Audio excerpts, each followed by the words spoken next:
ADA অর্থাৎ assistant director of agriculture পোস্টের যে এক্সাম হয়েছিল প্রিলিমিনারি স্ক্রিনিং টেস্ট, তার রেজাল্ট বের হয়ে গেছে। তোমরা জানো কাট অফ মার্কস কত যেতে পারে সেই সংক্রান্ত ভিডিও আমরা আগে করেছি, সেখান থেকে তোমরা দেখে নিতে পারবে কার কেমন হলো এবং ইন্টারভিউয়ের প্রিপারেশন যেহেতু তোমাদেরকে শুরু করতেই হবে সকলেরই, যেমনই নাম্বার হোক। সুতরাং ইন্টারভিউ পরবর্তী ধাপ, এবং তোমরা জানো যে প্রথমে যে পরীক্ষাটি হয়েছে প্রিলিমিনারি স্ক্রিনিং টেস্ট, সেটি শুধুমাত্র স্ক্রিনিং টেস্ট, ইন্টারভিউ দেওয়ার জন্য। সেই মার্কস ফাইনাল যে মেরিট লিস্ট হবে সেখানে যুক্ত হবে না। প্রিলিমিনারি স্ক্রিনিং টেস্ট ছিল 100 মার্কসের এবং পরবর্তীতে যে ইন্টারভিউ হবে সেটাও 100 মার্কসের।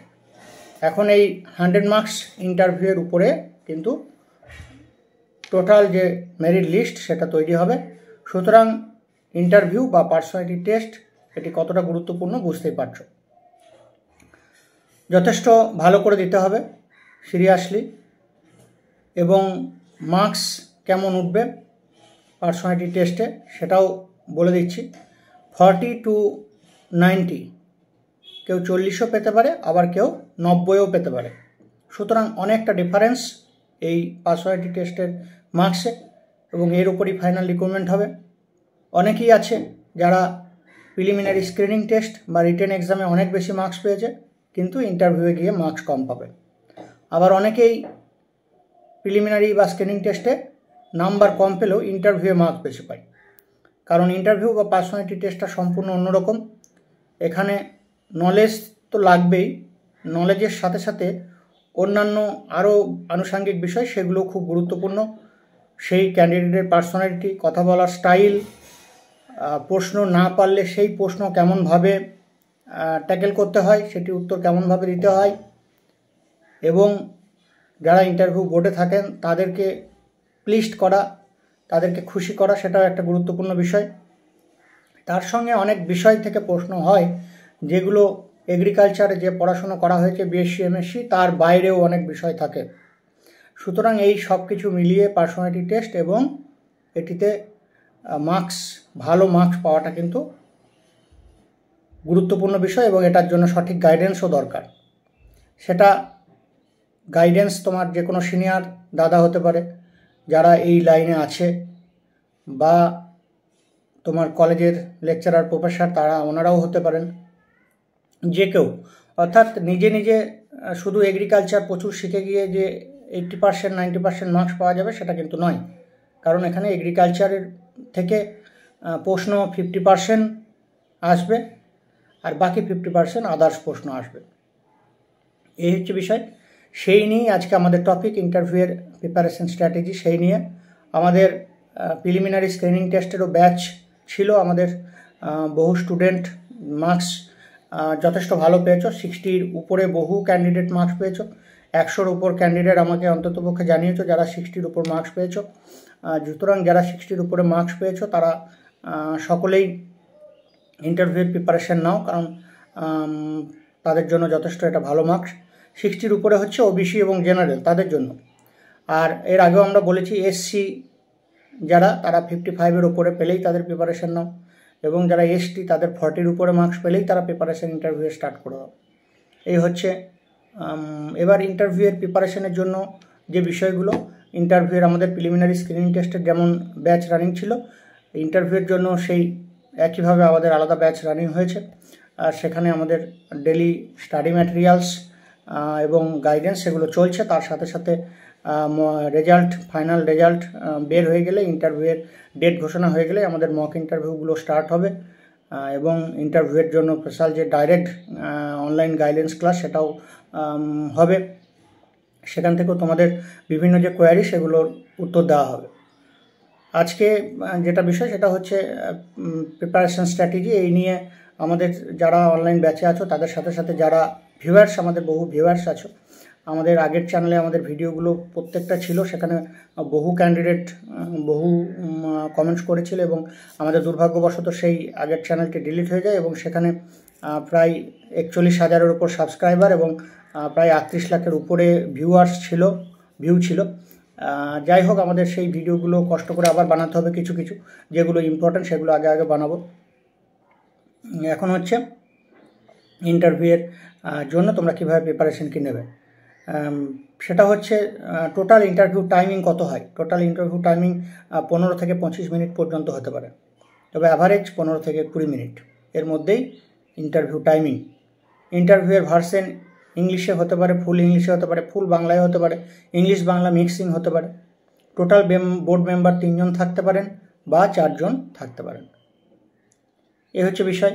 এবার ইন্টারভিউয়ের টপিকস কোন কোন বিষয় থেকে কিভাবে প্রিপারেশন নেবে, প্রশ্ন কতগুলো হবে। প্রশ্ন মোটামুটি 10 থেকে 20টা পর্যন্ত প্রশ্ন হবে। অ্যাভারেজ কোশ্চেন হচ্ছে 15 পার ক্যান্ডিডেট। প্রথম কোশ্চেন কী হবে? প্রথম কোশ্চেন সেলফ ইন্ট্রোডাকশন বা ইন্ট্রোডিউস ইউর সেলফ বা tell me something about yourself, বর্তমানে তুমি কি করো, এই ধরনের তোমার নিজের সম্বন্ধে জানতে চাইবে। এটা হচ্ছে প্রথম প্রশ্ন থাকবে সকলের জন্য। সেকেন্ড প্রশ্ন হতে পারে তোমার হবি কি, তুমি অবসর সময়ে কী করো, এই ধরনের প্রশ্ন হবে সেকেন্ড কোশ্চেন। থার্ড কোশ্চেন তুমি প্রেজেন্টলি কি জব করছো, কি পড়াশোনা করছো, কেউ পিএইচডি করছো, কেউ কোনো কোম্পানিতে জব করছো, সেই সংক্রান্ত প্রশ্ন হবে থার্ড কোশ্চেন। কোশ্চেন নাম্বার 4 সেটা হচ্ছে নলেজ অ্যাবাউট ভিলেজ এগ্রিকালচার, তুমি গ্রামের কৃষিকাজ সেই সংক্রান্ত তথ্যাদি বা সেই সংক্রান্ত জ্ঞান তোমার কতটা আছে সেই নিয়ে জাজমেন্ট হবে। কোশ্চেন নাম্বার 4 ধরা যেতে পারে। কোশ্চেন নাম্বার 5 to 8 5, 6, 7, 8 চারটে প্রশ্ন হবে তোমার বিএসসি এগ্রিকালচার থেকে। বিএসসি এগ্রিকালচারে যে সব সাবজেক্ট পড়েছো সেই সব সাবজেক্ট থেকেই যে কোনো জায়গা থেকে প্রশ্ন হতে পারে।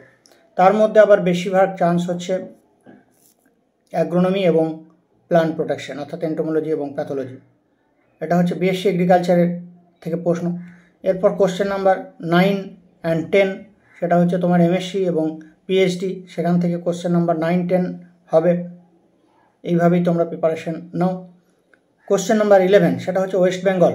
ওয়েস্ট বেঙ্গল থেকে নলেজ, ওয়েস্ট বেঙ্গলের এগ্রিকালচারাল নলেজ, ওয়েস্ট বেঙ্গলের অ্যাডমিনিস্ট্রেটিভ নলেজ, এই সংক্রান্ত বিভিন্ন প্রশ্ন থাকবে কোশ্চেন নাম্বার 11 ধরে নিতে পারো।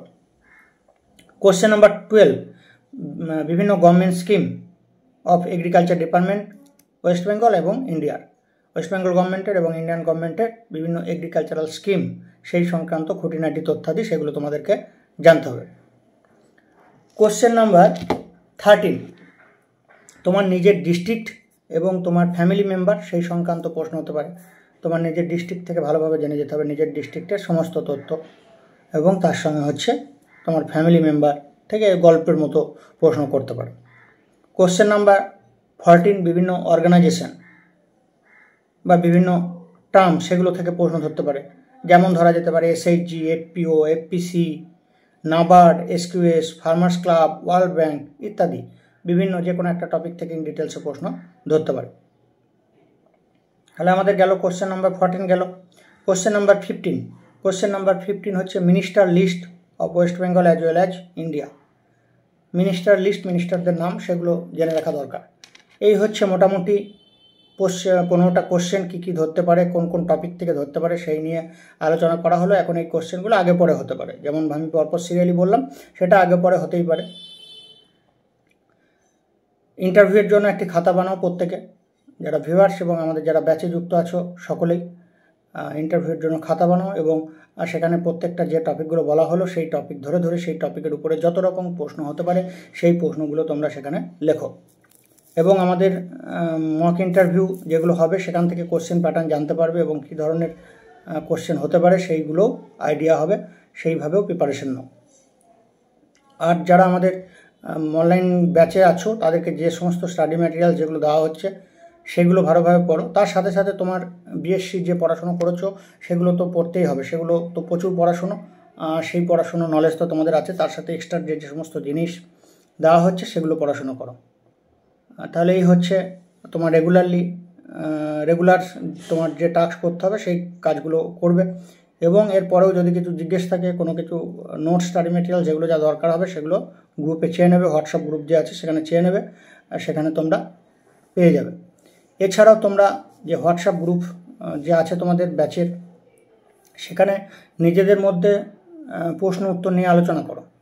কী ধরনের ইন্টারভিউর প্রশ্ন হতে পারে সেই প্রশ্ন নিজেরাই প্রত্যেকে ডেলি একটা করে অন্ততপক্ষে কোশ্চেন করো। প্রচুর স্টুডেন্ট আছো, তারা প্রত্যেকে যদি একটা করে কোশ্চেন করো তাহলে প্রতিদিন অন্ততপক্ষে প্রচুর 100টা প্রশ্ন এমনিই হবে। এখন সেই প্রশ্নগুলোর আবার উত্তর বাকিরা দেওয়ার চেষ্টা করো, এইভাবে করো, তাহলেই তোমাদের অনেকটা কিন্তু উপকার হবে বা অনেকটা এগিয়ে থাকবে। এখন প্রশ্ন হচ্ছে ইন্টারভিউ কখন হবে।